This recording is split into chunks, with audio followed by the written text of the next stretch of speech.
Ahoj všetkým. Parlamentné voľby 2023 sú za dverami a ja sa chcem s vami podeliť o jednu myšlienku, ktorá mi nedáva spať.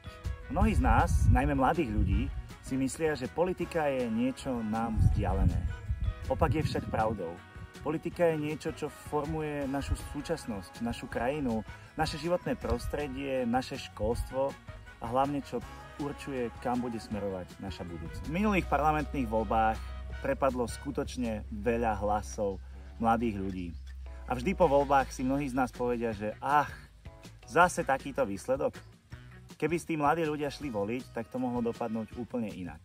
Nie je to však iba o tom, že hlas mladého človeka neprepadne.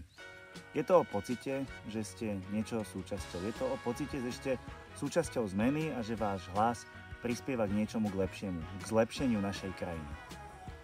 Spomeňte si na to, že aj váš hlas je veľmi dôležitý a prídite k voľbám. Vhoďte tam ten hlas a staňte sa súčasťou týchto zmien. A pokiaľ tú možnosť nemáte, ako a kedy a kde ísť voliť, alebo nemáte dostatočný vek, tak aspoň využite tú možnosť odovzdať svoj hlas v simulovaných voľbách, ktoré pre vás ako Rada mládeže Trenčianskeho kraja organizujeme. Váš hlas, vaša budúcnosť.